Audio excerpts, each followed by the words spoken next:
Hi everybody, I'm Joseph. And I'm Dee. And together we're Jody. Welcome to our channel. Well, we had this topic that we wanted to discuss. And I think it's very appropriate because, for one thing, it's our 1 year anniversary. Yeah. Woo, woo. 1 year down. Yeah. Big. Forever to go. A major accomplishment for sure. But, so we wanted to talk about some things that we found to be successful in our first year, you know. So basically the things that we learned. So we're going to talk about 5 lessons that we learned in our first year of marriage. And while you're doing that, I'm going to struggle with this. 5 lessons that we learned in our first year of marriage. So I'm just going to break down the 5 lessons and then we'll go through and talk about each one together. So the number 1 thing is to respect and value each other's differences. That's the first lesson that Joseph and I both learned. The second would be that teamwork is essential. 3 is learn from other couples' good examples. Lesson 4 is the power of example. And lesson 5 is basically making sure that God is in your marriage. True indeed. All right. Woo. Right. Bubbly is open. So on our honeymoon, we went to Biltmore Estates Winery, and we picked up this wine. And what's the flavor of the wine, babe? This is a Chenin Blanc. It's a white wine.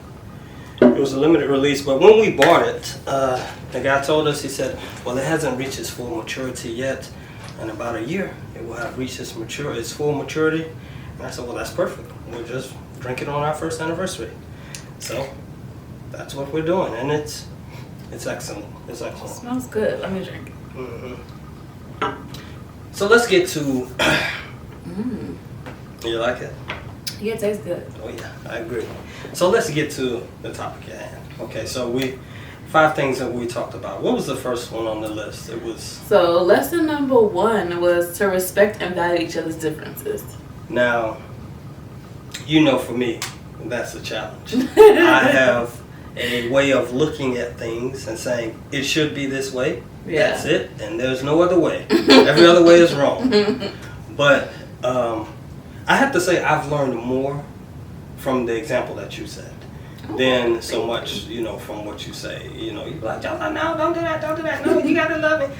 So, you know, but I gotta say you set a good example in that regard. So, thank you for that. Thanks, babe.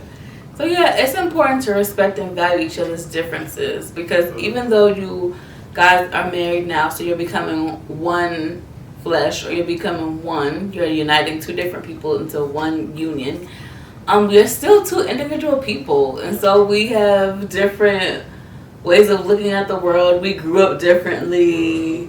Our family structures may be different. So then I'm a woman, you're a man, so that plays into it too. So it's so many different things. So, you know, that plays into it. So just because it's not a way you're used to doing something, that doesn't mean it's bad. It's just different. So sometimes you just have to see the goods in the way someone else is raised or the way someone else does things. And it's the same for me, you know. There are some ways that Joe does things that I'm like, what? Initially, and then I see the benefits in it later. So it's definitely like a give and take. Yeah, and it's an act of, especially for a husband, it's an act of humility, you know, to embrace whatever his wife is bringing to the table instead of being like, I'm the boss around here, you know. Yeah. So, you know, you got to respect each other's differences. What's So lesson number 2 is teamwork is essential. Is that teamwork is essential. Well, I will say this. Teamwork is obviously something that we are working on. But I can say I'm proud of us. We're actively working on it. We don't just say, oh, we need to be better at teamwork. Teamwork for us is not only one person feeling the other person's deficiencies, you know, where that person lacks, where that person falls short, you step up. But it's also in when we have attacks or even when we have a problem, attacking the problem Not the person. and not each other. Yes, not each other. It's a work in progress, but like you said, we're actively working on that, and we're only a year in. Our anniversary was January the 2nd, but we're still on we took a little vacation, so we're still on our anniversary vacation. We'll talk more about that later too. Yeah, so I couldn't agree more. Teamwork is essential. I mean, and it can be a challenge. And the thing is that in other areas in life, you work in a team. If you have coworkers, you work as a team. And just about in every arena, you work as a team. If you were part of a family once, there had to be some sort of teamwork there. But when it just comes to you and your spouse, it's just a different level of teamwork you have to have. You guys are both still learning each other, like what this person's strengths are, what their weaknesses are. And you have to get on the same page as to how you want your team to run. Because I'm pretty sure we've all seen couples where what works for them may not work for us, and vice versa. And then sometimes you see people's teamwork and you like the way that it functions, and so you want a little bit of that for yourself. So it's just filling it out. But be patient with yourself and one another, because especially when you first start out, I mean, you have to get to know one another in order to, over time, it start working like a well-oiled machine. I remember one of your points on this list was learning from other couples, good examples. And what brought that to my mind was, our favorite, one of our favorite couples, your aunt, Vern and her husband. Yeah, Javard, my uncle, yeah. And they had their own podcast. It's called Shackled, by the way. You can find it anywhere you find podcasts. But it was just 4 episodes. It was a mini-series. But one of the things that they said was talking about teamwork. They say, we hear all these people team this, team that. But when you look at it, they really don't have that teamwork and that chemistry.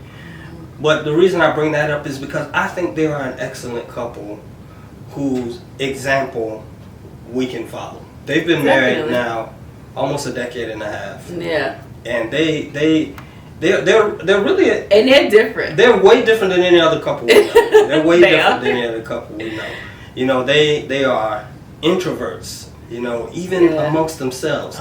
I've never seen a couple like them. They could be watching a football game in 2 separate rooms and be texting each other about the game. and that's perfect for them. That's cool for them. So another couple, your white grandparents. Oh, down in Savannah. Yes.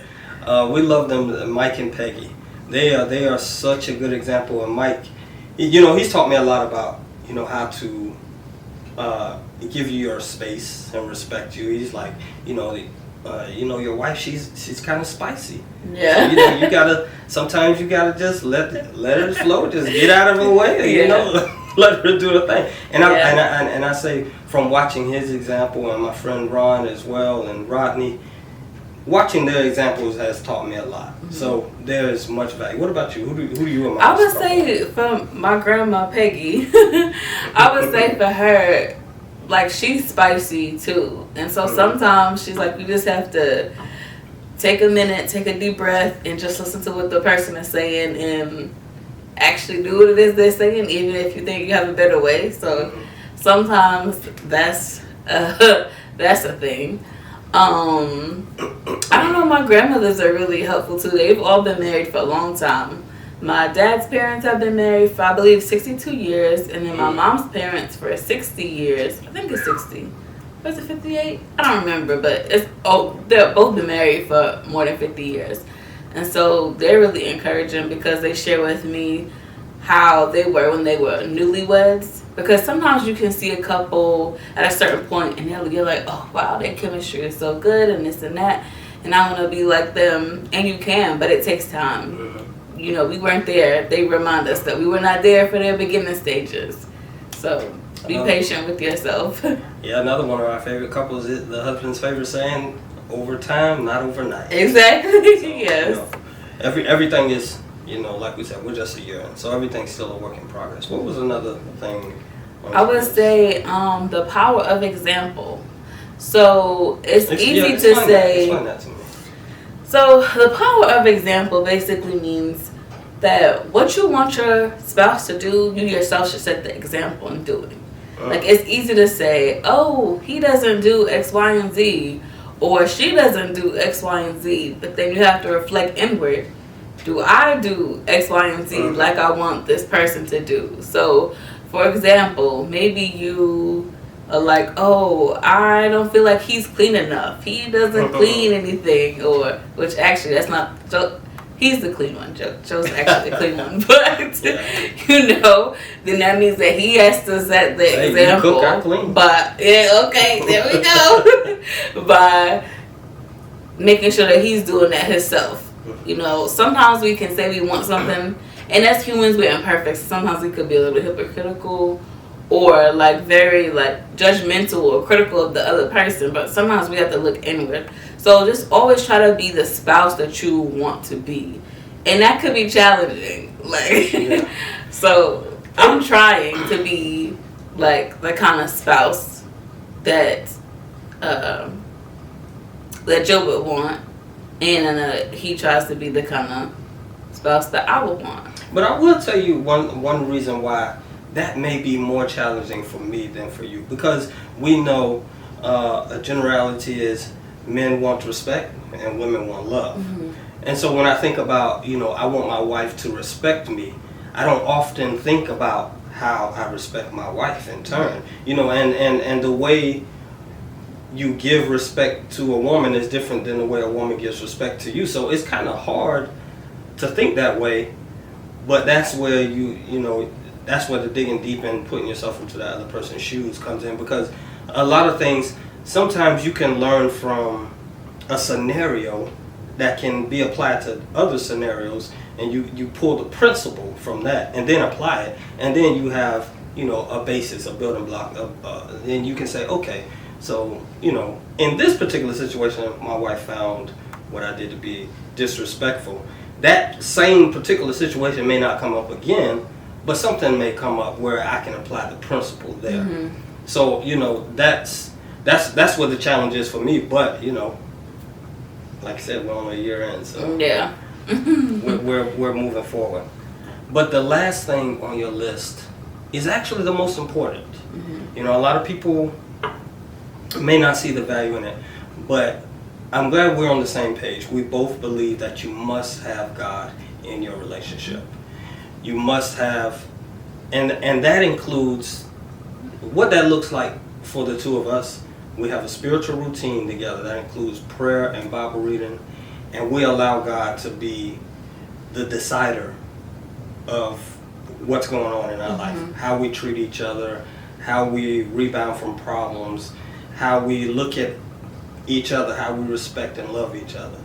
So that, I think that cannot be understated enough. It can't be overstated enough, I should say. Agreed, because, you know, like I said, we come from two different walks of life. So he has his way, I have my way, but when you have God's way in the middle and you make it into like a, I guess like a braid as it were, or 3 chords, then it works out well. So that would be the 5 lessons, but I just thought of a bonus one. Oh, what's that? Communication is key. Oh, well, yeah, and we have, people have different ways of communicating. So sometimes you have to, so what do you mean by that? Or I don't really understand. Like, explain further. You would think, as talkative as we are, because we're both extroverts, would not be a problem. But you know, sometimes talking, using words is not actually communicating. Sometimes you have to, you know, sometimes, and it comes from within, sometimes you have to really think, okay, I feel like I expressed what I'm saying, or thinking, or feeling, but my spouse is still in the dark. Yeah. So I have not effectively communicated. Yeah. I mean, I've used a lot of words, but I haven't actually said what I need to say. What I'm trying to project. Yeah. You know what I mean? And that comes from, you know, I think it has a lot to do with this era we're in. You know, we're almost from 2 different generations because of the age difference. And, True. You know, your generation is more the texting. You know. You think that has to do with it has a, and I will tell you why. Because I come from a generation where you want to talk to somebody, you pick up the phone and you call them, and y'all talk it out, and things have become so to the point where just give me the main points and I'll figure out the rest. But that doesn't work. in a marriage. You know, you have to say what you're thinking, what you're feeling, and let's get it out on the table. You know, so yeah, you're right. Communication is definitely a bonus one, as you say, but it's definitely important too. It is important, and like I said, people communicate differently. It's not just talking. I mean, if the person who you're communicating to or who you're talking with does not understand the message that you wanted them to receive, then there's a lack of communication, or communication did not get fully translated as you would like it to be. So sometimes you have to, and it could be frustrating sometimes, like, how can you not understand what I'm telling you? So sometimes you have to use different words, or ask questions like, okay, so when you said X, Y, and Z, what do you mean by that? Because I don't fully understand what you mean. Or I think you mean, but is that what you really mean? So basically, don't leave any assumptions on the table. Just fully express what it is that you want to express. And again, patience, because we're not mind readers. No one is a mind reader. So you can't read that person's mind and know what they're thinking. They can't read yours. Now, over time, I have seen some couples, like the couples we talked about, over time, from knowing each other better, some things they're like, okay, I already know what they're thinking, or I already know what they're, saying. And we do that sometimes. Yeah. Certain things. Well, that's a credit to us. We really got to know each other before we got married. Mm-hmm. We dated, I guess you could say, kind of intensely. We spent massive amounts of time, and that's how we avoided a lot of surprises once we actually moved in together. So that helped, and like you said, these things are, I think, we're just scratching the surface of what's going to make a strong marriage. Because of course we're inexperienced. We haven't been married like your grandparents half a century plus. But once we get to that point, we'll have most of the kinks worked out. We'll be a well-oiled machine, and that's always the goal. Those are the 5 lessons that we learned from our first year of marriage, and a bonus tip. So subscribe, comment down below, let us know if there's anything else that you would like us to talk about, whether you want to know about like our dating period, or what else, or whatever you have. Just subscribe, comment. We'll have more content coming, and we'll curate it as we go along. Have a great day. Bye, guys. Bye, guys.